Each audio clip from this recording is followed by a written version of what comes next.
Hola, ¿qué tal? Nuevamente bienvenidos a este canal de videos de YouTube que está dirigido por el Cuerpo Académico de Cultura y Personalidad de esta Facultad de Ciencias de la Conducta de la Universidad Autónoma del Estado de México.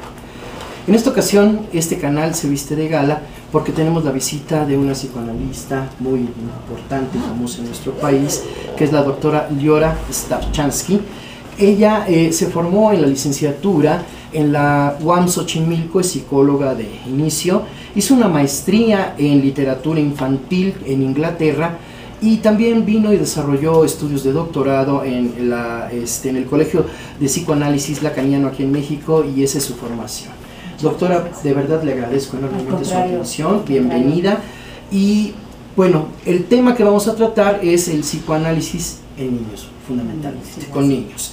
Y entonces, ¿por qué el psicoanálisis con niños, doctora? ¿Qué diferencia hay con otras propuestas? Bueno, ese es un tema que a todos nos atañe y creo que desde la psicología y el mismo psicoanálisis hay muchas respuestas, ¿no? Hay muchas respuestas, pero yo podría decir en principio que el psicoanálisis con niños, o el psicoanálisis en términos generales, es una forma de pensar otra, o una otra forma de pensar, ¿no? Lo que pasa entre las relaciones entre los demás, es decir, las relaciones del niño con el mundo o la relación del adulto con el mundo. Mencionábamos hace rato en la conferencia, pensar en una otra forma no es una verdadera, no es la buena, no es la que da respuestas, no es la única, sino es una otra manera. Y pensarla de cuál sería esa otra manera. Creo que lo importante del psicoanálisis, específicamente freudiano y lacaniano, que es donde yo, digamos, teóricamente he estudiado, lo que recalca es precisamente el lazo social. Es decir, somos a partir de las relaciones con los demás, ¿no? Podríamos pensar, por ejemplo, en un tablero de ajedrez, que a veces me ayuda un poco este ejemplo, ¿no? Cuando nosotros jugamos ajedrez, aunque debo aceptar que no soy muy buena en eso, pero es interesante porque cuando uno mueve una pieza, la jugada cambia. No necesariamente uno mueve la pieza físicamente, pero la jugada es otra con el contrincante.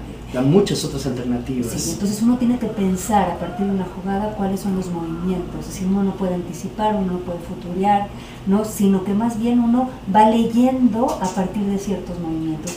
Entonces, este es un ejemplo. Somos una pieza que pertenecemos a un tablero, que hay ciertas reglas, que eso podríamos decir que las piezas, el tablero y las reglas son la estructura. Claro. Y por lo tanto todos participamos, ¿no?, en ese movimiento, pero hay que pensarle. Entonces, y nuestro movimiento depende de las otras piezas, es decir, de los demás. ¿Y cómo enseñarle esto a los niños? Porque es algo muy interesante. Bueno, sí, no sé si es una cuestión de enseñanza. Muy bien. O es una cuestión de que algo sucede. Es decir, de pronto eso sucede. Sí. Es decir, somos hijos, somos hermanos, somos amigos, somos padres, somos compadres. Es decir, van sucediendo ciertas, y todas las relaciones son diferentes a las otras. Es decir, no es lo mismo ser hijo que ser padre o que ser amigo. Entonces el niño está en una posición de hijo, pero esa posición tiene sus características en cada familia diferente. Tiene sus características, tiene sus padecimientos, tiene sus síntomas, y todos estos elementos, así aunque lo diga en breve, nos sirven para leer, ¿no? Para leer. Y me parece que el psicoanalista, además de que es una pieza más en el tablero, que es una relación especial que Freud le llamó transferencia, está autorizado, entre comillas, a poder leer esos movimientos de coordenadas. Autorizado a leer no quiere decir que tenemos la ventaja, ni que somos especialistas, ni que estamos por encima, no. Podemos leer algo de lo que pasa en ese movimiento de esas relaciones. Oiga, doctora, ¿qué diferencia hay entre la terapia infantil y el psicoanálisis con niños? Bueno, es un mundo. A mí me parece que yo, como psicóloga, que tengo mi licenciatura, a veces me pasa que, bueno, no niego la cruz de mi parroquia, pero a veces me pasa que digo que soy psicóloga de formación, en lugar de formación, sí, porque de pronto la psicología, que si bien ha sido una herramienta maravillosa en mi vida, pero de pronto empuja a querer armonizar o querer poner la pieza que falta para estar en equilibrio, en armonía, en adaptación con nuestro medio ambiente. Me parece que el psicoanálisis justamente subraya lo contrario. Es decir, no trata de la adaptación, no trata del bien funcionamiento, no trata de la pieza que falta en el tablero, sino más bien de leer qué es lo que pasa cuando faltan piezas en el tablero, porque siempre faltan. Oiga, doctora, y entonces, ¿cómo sabemos cuando sería más favorable una intervención desde el psicoanálisis en comparación con una desde las terapias psicológicas? Es una muy buena pregunta. Es una decisión. Me parece que es una decisión, hay muchas alternativas, es una decisión que uno toma, ¿no? Así como es una decisión de decir, tengo dolor y quiero hablar de eso con alguien. Si uno puede hacerse cargo de eso y no está buscando respuestas en el otro para que me diga qué hacer, me parece que el psicoanálisis es una buena alternativa, porque el psicoanálisis nos hacemos cargo de uno mismo. Podríamos decirlo así, ¿no? Y del padecimiento que uno de pronto siente, ¿no?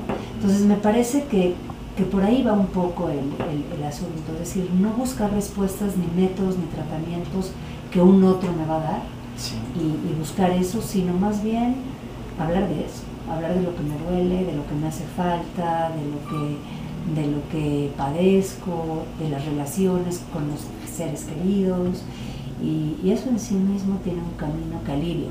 Habría que ver si eso cura, pero alivia. Fíjese que una pregunta más, ya para ir cerrando esta tan interesante charla, que se me viene es, ciertamente uno es muy importante, pero también la relación que tiene con el otro. ¿Qué tan importante es el otro y cómo usted lo puede promover para que nuestros seguidores lo tomen en cuenta como parte de su experiencia de vida? Es que, bueno, interesante pregunta, porque somos a partir del otro, es decir, Sí. somos importantes porque el otro nos da un lugar para ser importantes. Oiga, permítame interrumpirla.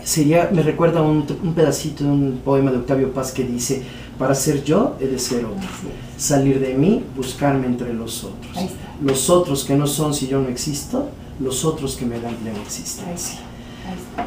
Díganos, por favor, ¿en qué le puede ser útil a nuestros seguidores esto? Es eso, ¿no? Es precisamente maravilloso poema, es eso, es decir, ¿cómo puedo hablar de mí sin hablar de los otros? Creo que nunca en un espacio clínico he escuchado a un paciente analizante, o como le queramos llamar, que hable de él.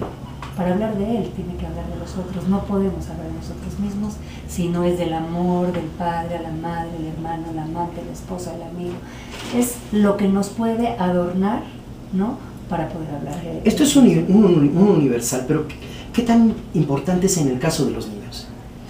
Bueno, es igual, Ajá. es decir, aquí no hay una cuestión evolutiva, es decir, no estamos hablando de un desarrollo, estamos hablando de en la posición no hay desarrollo, es decir, si yo quiero hablar de mí, entonces ubico a todos los que me rodean, el niño hace exactamente eso.